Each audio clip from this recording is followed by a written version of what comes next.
Good evening, everyone. I hope everyone is having a good Wednesday night. So tonight in my Zoom call, I'm going to have both my grandparents again, as well as my brother and my sister.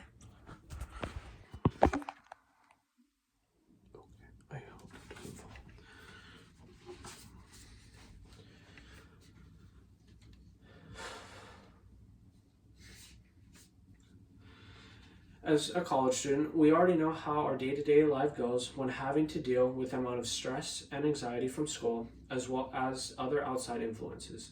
For a majority of students, it would be very beneficial to have the resources available to help with whatever hardships you come across whilst a student. Sometimes all someone needs is an outlet, someone to talk to, or even a break.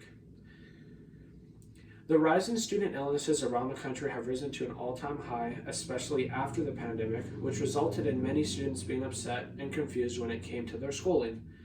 The main solution to this issue would be to start providing certain health care to students in need. According to a Health Mind study that was conducted in 2020, mental health has been steadily declining for almost a decade now.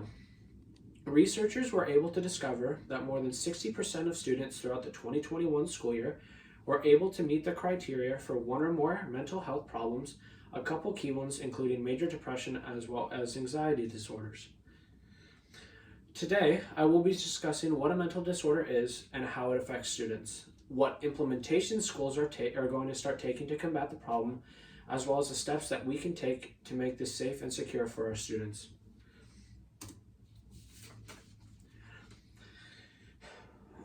Mental disorders and the amount of students that face these problems. So, mental disorders are categorized health conditions involving changes in emotion, thinking, or behavior, or a combination of all these.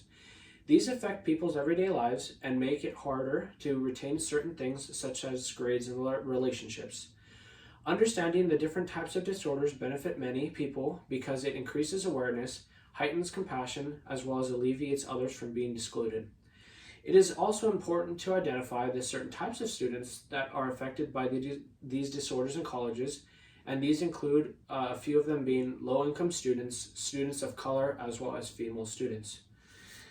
According to UC Chicago Medicine, they made it important for people to be knowledgeable about this topic. Mental health problems are normal and are not a sign of abnormality. It is not a sign of a moral flaw. And how we cope with these or learn from them are resources that are given to us that looks different to everyone. It is really important that we decrease the stigma around asking for help. Therefore, we can focus more on the percentage of students that are affected by these certain health problems, as well as what triggers this in the worsening of the symptoms. Researchers have found that there is a significant link to technology and mental health. They have noticed that more advanced technology that we introduce into schools, the harder it becomes for certain students to focus as well as learn the material. In the article, How Does Academic Stress Affect Mental Health in the Age of Digital Learning? Technology is a gift, but is also considered an academic stressor, and it can be a double-edged sword. As adults, we're accustomed to IT interfaces and tools, but for students, especially younger students, it can seem overwhelming. Now that we are aware about mental disorders and the involvement of students with them, next we can discuss the implementations schools want to start taking. Schools are in charge of giving our students the education that they deserve, as well as equipping the faculty with tools that they can use to keep school a smart and as well as caring environment. A school's main goal should be to create an environment for social and academic growth. In the article, 5 ways schools can support student mental health. As spaces for development, schools are most beneficial to students who are able to harness a growth mindset, which means they are ready to embrace the classes they are in, believe in their abilities, and maximize their own learning. This mindset goes hand in hand with an individual's ability to practice self-care as well as self-love. Ghaffari also continues to say that students are able to be accepting and comfortable with their surroundings. Their mental health will continue to improve. This means that they can improve upon learning new concepts, thinking critically, as well as gaining knowledge alongside their classmates. The learning concepts that they would love to implement in schools nationwide are to implement time and safe spaces in classes for regular check-ins with students, give basic mental health training to all teachers, give mental health training to all students, as well as have a wellness center on campus and then designed by students and easily accessible to students, and finally have regular open events for parents to attend to learn more about student mental health and how to support their child. So an easy argument would be that teachers are not qualified to be given basic health training to students. Instead, they should be left to certain professionals such as counselors or psychiatrists. But the argument for that is that, however, in contrast to that argument, many schools would require teachers to complete courses towards their bachelor's degree, as well as take yearly seminar courses to make sure that they are always up to date with the material. So now that we learned and are all aware of the specific implementations that schools want to take to ensure a safe working environment for their students, we can now finally look at the steps that the rest of us can take in order to understand as well as promote a healthy state of mind. So, understanding the different types of disorders that people might be suffering from will better educate us as a whole and can teach us what we need to know in order to deal with the situation, as well as anyone else who suffers from these problems.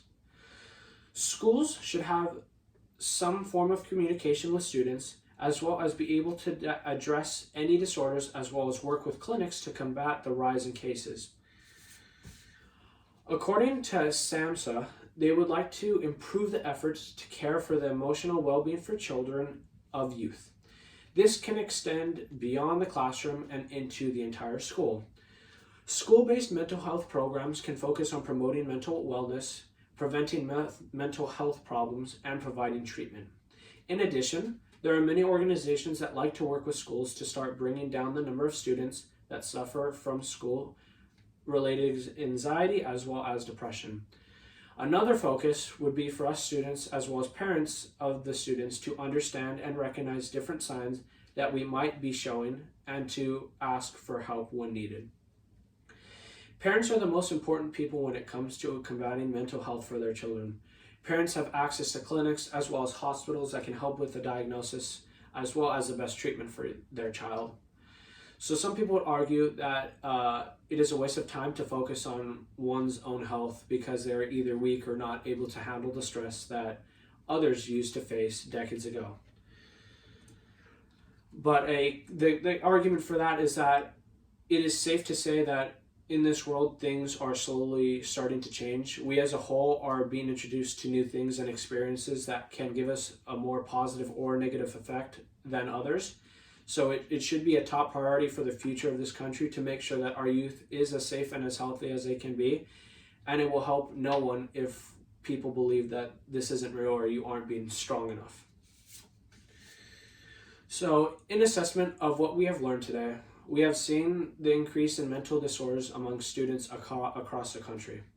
From moving fully online to trying to adapt to in-person schooling, it can take a toll on one's own mind and body. Students, as well as people, are not receiving the correct treatment for these types of problems, as well as schools not knowing how to deal with the problems when they arise. Implementing systems, as well as educating the staff, is the first step in the right direction, so that we, as a whole, can live a happy and healthy life. Even though change is a slow process, it ultimately will help many students around the country become stronger, as well as resilient, when they are provided with the correct tools to succeed. Thank you.